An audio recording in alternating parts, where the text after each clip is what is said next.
Bom dia, boa tarde a todos. É uma honra estar aqui com esses 3 super convidados para a gente falar um pouquinho de nuvem para vocês, como a nuvem está transformando aí a nova era dos serviços financeiros, né? E todo esse trabalho de digitalização e bancarização que a nuvem habilita. Então, estou aqui com a Fabiana, minha parceira de nuvem, com o Guilherme Ximenes, do nosso cliente querido Inter, Banco do Brasil, com a Marisa. Muito obrigada, muito bom estarmos aqui hoje. Então, antes de passar aqui a palavra para os nossos convidados, eu queria dar um pouquinho do contexto, né? Quando a gente fala que a nuvem ela é a grande habilitadora da transformação digital, e no serviço financeiro, no segmento financeiro, não seria diferente. Então, a gente precisa de agilidade, de escalabilidade e segurança que a nuvem entrega. Nesse contexto, a gente pode dizer que a nuvem também apoia a evolução da bancarização, o que traz benefícios sociais e econômicos aqui para o nosso país. Através da nuvem, a gente pode ter serviços como Pix, Open Banking, contas digitais, bancos digitais. A nuvem propiciou que tudo isso, toda essa inovação fosse possível. A gente tem a informação aqui da própria Febraban, uma estatística que 80% dos players desse setor, eles usam multinuvem, quer dizer, usam diferentes plataformas para absorver o melhor de cada uma delas. E a gente tem um número interessante também nesse aspecto de social e inclusão, que antes da pandemia a gente tinha 165 milhões de pessoas bancarizadas e desde 2019 houve um avanço de 14%. Hoje a gente conta com 188 milhões de CPFs. Então, tudo isso aqui é um pano de fundo para a gente conversar e trazer, entender, né, o que a gente tem de novidade através de todo esse contexto dentro dessas instituições. Então, eu queria começar aqui com a Marisa. Diante disso, Marisa, como é que é a inovação, como é que é a nuvem dentro do Banco do Brasil, como é que ela habilita a inovação, como é que vocês estão tratando disso lá para entregar um serviço mais ágil, de mais qualidade, uma experiência melhor para o seu cliente? Como é que é? Sim, boa tarde, pessoal. Bom dia, né, para quem ainda não almoçou, boa tarde. É um prazer imenso estar aqui com vocês. Obrigada pelo convite. Bom, no Banco do Brasil, dentro da diretoria de tecnologia, a gente tem uma estratégia muito bem definida. E nela a gente tem 5 pilares. E cabe aqui, talvez eu citar 2 deles que tem muito a ver com nuvem. O primeiro deles é o pilar de plataforma. Então a gente acredita muito nessa capacidade de criar plataformas e com isso permitir um desenvolvimento mais ágil e permitir também que novas tecnologias sejam mais facilmente acopladas aos sistemas do banco. O outro pilar que a gente tem, nós chamamos internamente de oferta de TI. Então, há muito pouco tempo atrás, quase todas as nossas soluções eram desenvolvidas em casa, né? A gente praticamente usava só esse caminho. Então, a partir desse pilar da nossa plataforma, a gente começou a tomar algumas decisões em cima de algumas diretrizes. Começamos a trazer mais SaaS para dentro do banco, low code, e a gente faz mais ou menos assim a decisão de quando usar a nuvem. Quando temos uma nova necessidade, avaliamos, isso pode ser atendido com SaaS? Pode, ok, seguimos por esse caminho. Isso pode ser feito em low code? A gente segue por esse caminho do low code. Quando é uma solução core, a gente avalia, ela está desenvolvida numa tecnologia adequada, a arquitetura dela está ok? Seguimos no mesmo caminho de onde ela está. Só que quando é uma necessidade nova do core e está defasada a arquitetura usada, a gente já migra para a nuvem. Então é um pouco assim que a gente está decidindo como que a gente está migrando para a nuvem. No Banco do Brasil, a gente tem a nuvem privada, a nuvem pública, com 2 parceiros nos ajudando. A gente trabalha de forma agnóstica para poder usufruir do melhor caminho de cada uma das tecnologias. E a gente vem ao longo dos últimos anos desenvolvendo grandes soluções na nuvem. Então o Pix a gente desenvolveu tanto em mainframe quanto em nuvem, o Open Banking praticamente todo em nuvem, toda uma parte de segurança que a gente tem também em nuvem. E é assim que a gente está trabalhando, né? E sem dúvida, a nuvem é algo que não tem mais como a gente ignorar, né? Está em todos os lugares. A gente precisa, sim, cada vez mais desenvolver soluções utilizando essa tecnologia, porque tudo aquilo que está vindo de mais novo, de mais moderno, de mais interessante para os nossos clientes está em nuvem, né?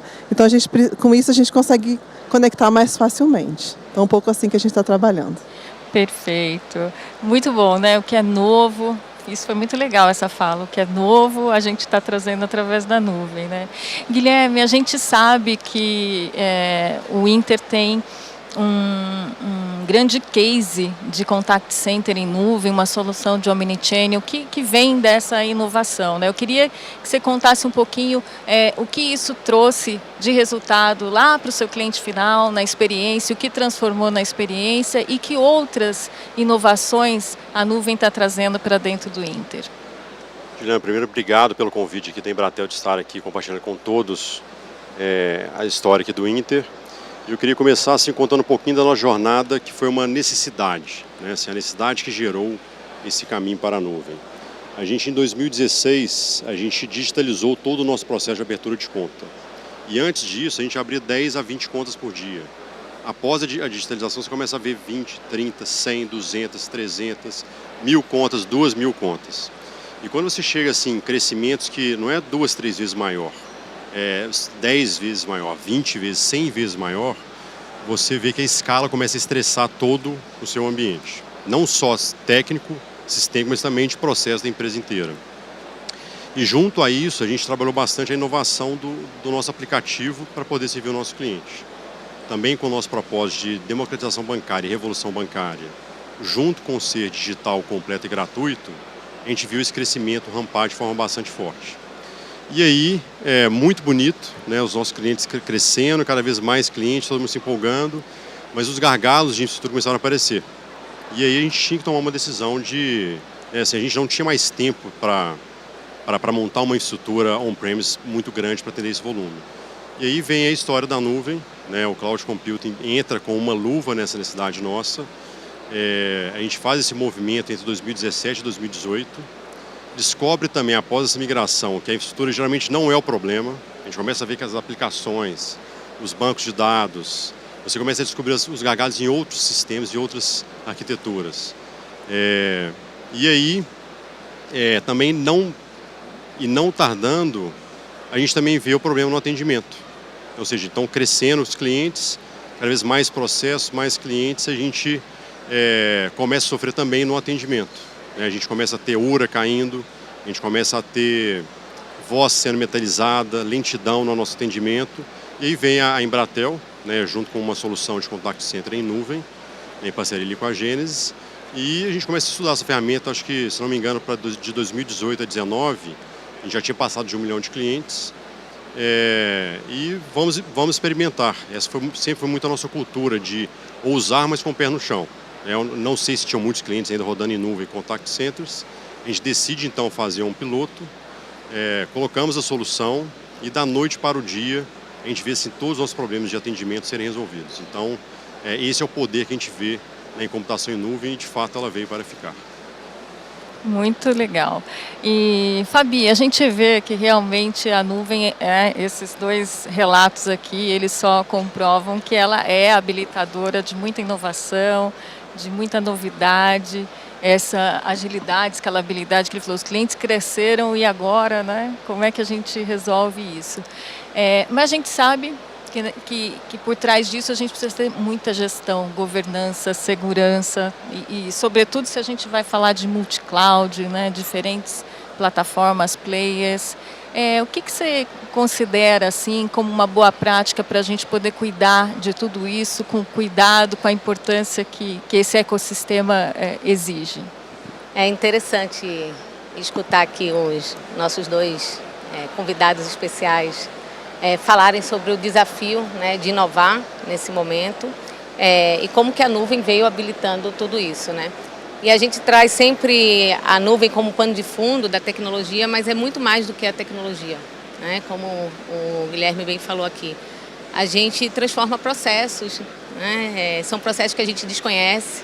Os processos que a gente conhece, como a gente trabalha hoje em dia, eles passam a ser diferentes. As pessoas têm uma expectativa, seja como cliente, seja como cultura empresarial diferente. E a nuvem passa a ser somente um pano de fundo nisso tudo, um habilitador de fato para que a gente faça essa revolução acontecer. E você bem falou, Gil, a governança disso tudo termina sendo uma bússola para a gente, né? Então, para onde a gente vai? Onde está a vantagem da nuvem de fato no nosso planejamento estratégico? Então, eu tenho aqui como mantra, né, 3 pilares que eu repito todos os dias como regra básica para a gente ter sucesso na nuvem, que é a governança operacional, a gente de fato se preocupar com os processos e como a gente transforma eles para esse novo momento, né, para essa nova tecnologia, que esses processos eles venham com a transformação também das pessoas e da cultura. A gente estava falando há pouco ali antes, né, como é que a gente internaliza essa mudança. Tem que ter coragem para mudar, é fácil a gente ficar aqui na zona de conforto. O segundo pilar, a governança financeira. A gente estava acostumado a fazer compras, né, de uma maneira muito objetiva, em cima de plano de negócios, os famosos business cases, e agora a gente tem um modelo que ele não é somente de CAPEX mais OPEX, mas é um modelo sob demanda. Como é que a gente governa tudo isso? Como é que a gente traz uma eficiência nesse orçamento, né? Eu vejo ali o Banco do Brasil ali com seu desafio, né, no setor público ainda tem desafios adicionais que a gente não tem necessariamente no setor privado em controlar orçamentos, né? Então, como é que a gente de fato vai surfar todos esses benefícios sem ser irresponsável financeiramente? Então, a governança financeira e o famoso FinOps, né, que virou moda o nome, mas ele é muito mais do que simplesmente um processo, ele faz parte da cultura das pessoas e ele precisa de muita plataforma por trás. A gente precisa de muita automação, isso não se faz somente com a boa vontade do plano de negócios. E por fim ali a governança de segurança, que daria um evento só de segurança para a gente falar, né? A gente tem tido muitas palestras aqui sobre governança, monitoramento é importante, a gente ter as boas práticas, a gente seguir regulamentação, mas eu costumo dizer que mais importante do que se proteger é a gente ter plano de contingência, né? E a nuvem ajuda muito a gente nesse sentido. Então, como é que a gente tem um plano de contingência para disaster recovery? Como é que a gente está fazendo o backup das nossas informações?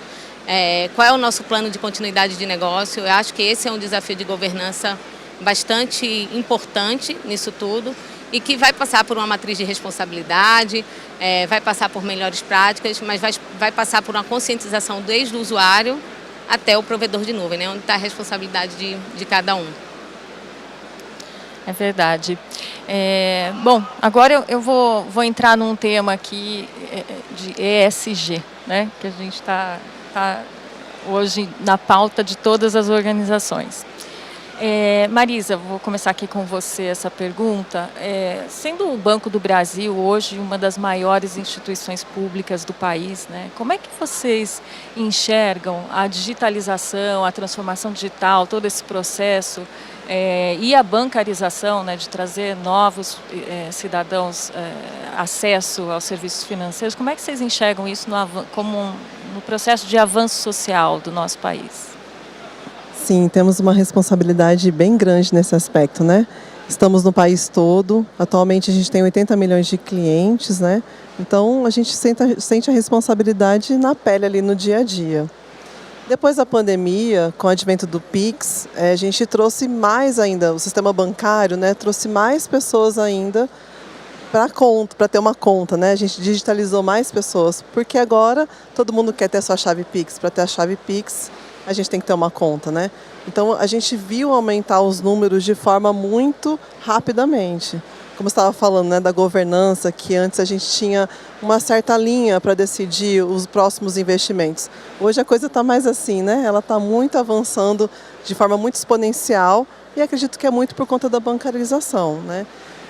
Penso que quando uma pessoa ela é bancarizada, ela tem acesso a vários produtos, vários serviços, várias condições de quem não está bancarizado, né? Por exemplo, quando ela tem acesso a um crédito adequado, ela tem condições de comprar algo que sem isso ela não conseguiria.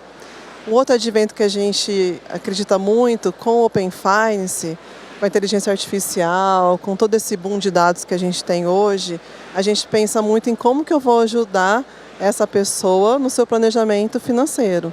Então a gente tem uma ferramenta hoje muito interessante, Minhas Finanças, que usa dados do Open Finance, claro, quando o cliente concede, e a partir dali a gente começa a ajudá-lo no seu dia a dia, né? Como que ele pode enxergar toda a sua movimentação. Então isso é só um exemplo do que a gente acredita e a gente fica sempre tentando olhar para cada cliente como que eu posso ajudar, de forma a tentar criar um banco para cada um. É um pouco assim que a gente pensa lá. Eu acho que essa responsabilidade social é de todos, né? E quando a gente fala aqui dessa evolução de inclusão de cidadãos que você contou, quando a gente lembra o que aconteceu lá em 2019, 2020, com a pandemia, a necessidade das pessoas de terem uma conta, de poder receber seu benefício social, né, o auxílio, isso realmente trouxe um avanço.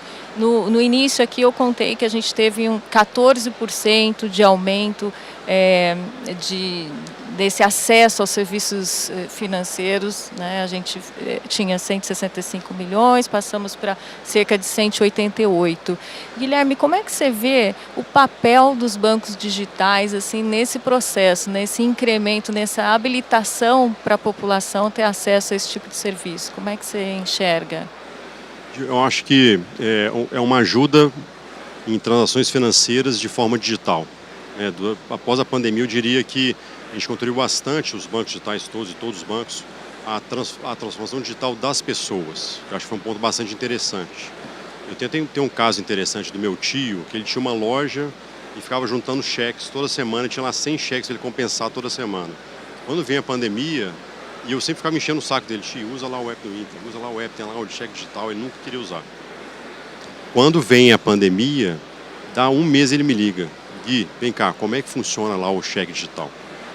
Então, assim, voltando ao ponto anterior, né, a hora que a gente junta app, aplicativo com nuvem, isso resulta em escalabilidade. E a escala, ela gera inclusão digital e inclusão financeira. Então eu vejo assim, os bancos digitais ajudando, né, contribuindo nessa inclusão financeira e o que gera assim, essa parte social que é super relevante nos pilares do ESG. Tá certo. E Fabi, falando da nossa nuvem, como é que você vê que a nuvem, né, através de todas essas histórias aqui, essa habilitação, como é que você vê o fato dela permitir que realmente diferentes camadas, estratos da população, né, mesmo quem anteriormente não imaginava que pudesse ter acesso a esse tipo de serviço e hoje tem. O que você conta para a gente aí nessa? É interessante escutar o Guilherme falar aqui do tio dele, né?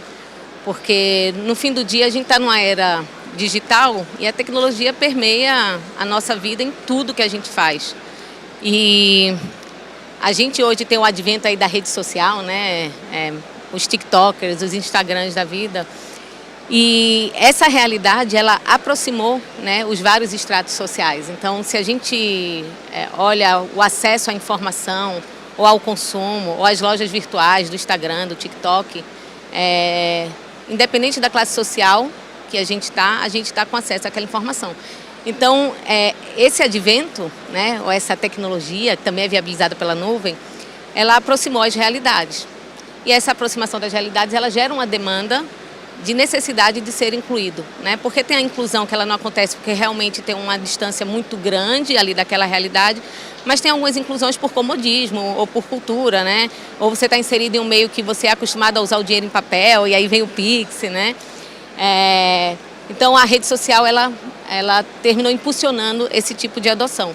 E aí quando a gente fala de nuvem, a nuvem por trás, né, da viabilidade de realmente a gente escalar esse tipo de serviço e a gente acabar com as fronteiras, né? E agora falando um pouco da nossa empresa mãe, da Claro, aí conectando e habilitando que as pessoas em qualquer lugar, né, estejam de fato com acesso a um smartphone, com acesso a um aplicativo e que tenham a cultura e a facilidade de uso.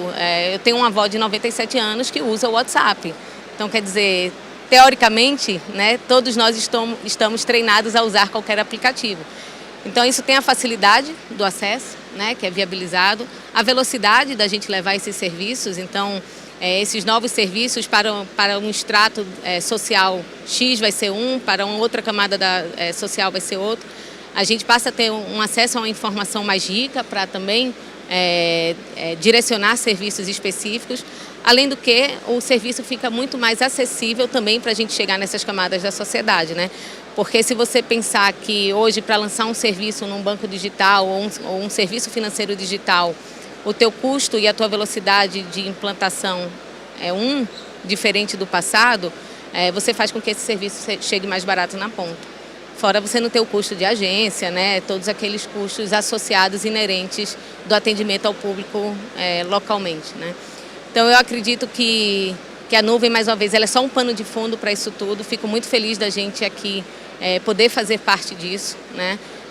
E eu acredito que através desses serviços, desse trabalho de transformação que a gente vem fazendo, ele vai passar por uma transformação social e que a gente vai ter mais pessoas e mais pessoas. Eu quero contar antes de passar a palavra, eu vou contar um caso de pós-pandemia também, de um cidadão não bancarizado, morava na favela da Maré, no Rio, e me contou que para pagar um boleto, ele pegava 2 ônibus para ir e 2 ônibus para voltar, né? Então, a inclusão social não é só sobre fazer pagamento, mas também sobre qualidade de vida, né? Então, é um papel muito importante que a gente tem aqui. Sem dúvida, muito legal, muito boa a história. Agora, assim, a gente tem um espaço aqui para alguém perguntar, plateia, se alguém tem alguma questão aqui para os nossos convidados. Sim. Bom, aqui, na esquerda.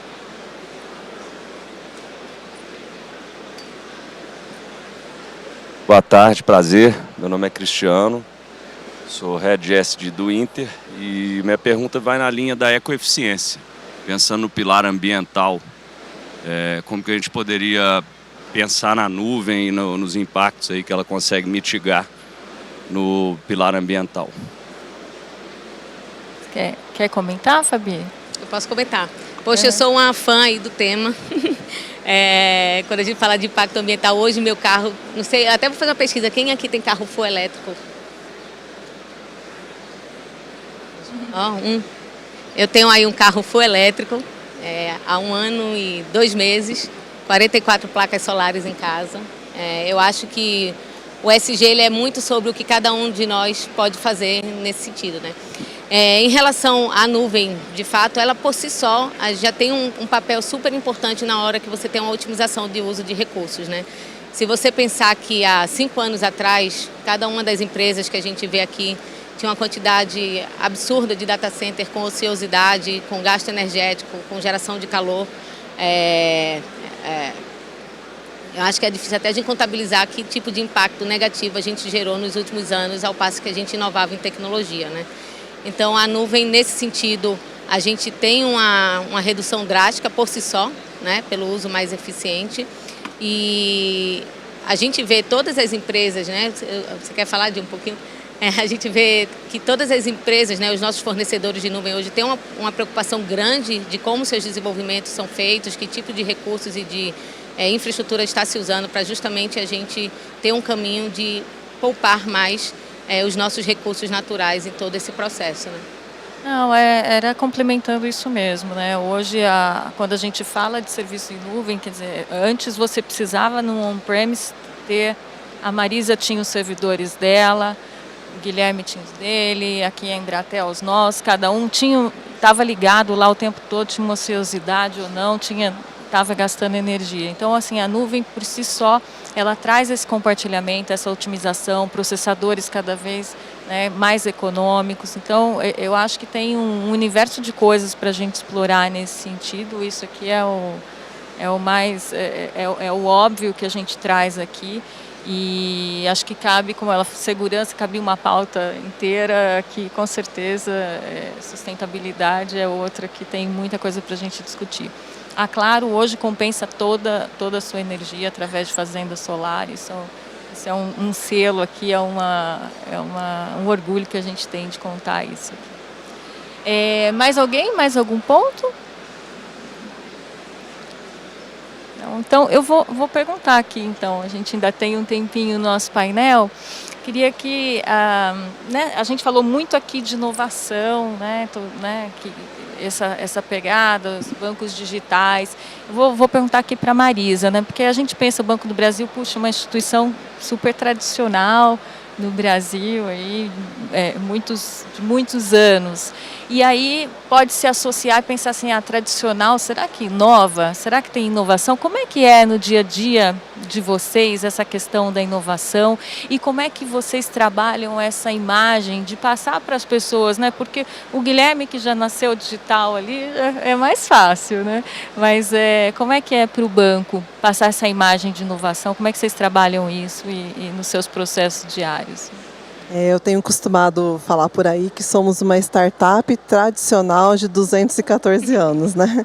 Então, sim, isso para o mundo parece algo impossível, né? Como que um banco tradicional, de economia mista, que tem uma série de regulações para seguir, pode inovar? E sim, é muito possível. Eu acredito muito que a inovação vem da experimentação e da diversidade. Então, no âmbito da experimentação, como que a gente faz um pouco, né? A gente tem um programa de Venture Capital no Banco do Brasil, onde a gente está investindo em algumas startups. Temos alguns fundos cotistas, outros que somos exclusivos, né? Então, a gente vai no mercado, olha para aquela startup que já está trabalhando, que tem a ver com algum segmento do banco que a gente quer avançar, e a gente investe nela, né? Com isso, qual é a troca? Como é que a gente usa esse ecossistema para inovação? A gente pega na startup aquilo que ela faz de diferente para nos ensinar todo esse modelo novo, né, de gestão, e leva para ela também todo o tradicional do banco. Então, eu posso ensinar para elas como que eu faço toda a segurança bancária, né? Então, a gente faz um pouco disso. A gente precisa tratar a inovação em todas as equipes, não pode ser algo isolado, né? E com a diversidade, a gente está vivendo um novo momento no Banco do Brasil, com a presidente Tarciana, né?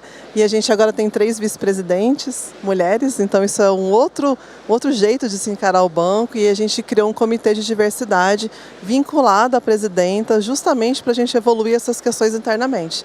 Porque, particularmente, eu acredito que se uma equipe ela for toda igual, a gente não vai ter inovação. A gente precisa ter vários olhares e, como eu falei anteriormente, como estamos no país todo, a gente atende todo tipo de cliente. Então, eu preciso criar soluções para que todos sejam atendidos. Perfeito, muito bom. Bom, acho que a gente está chegando aqui ao final.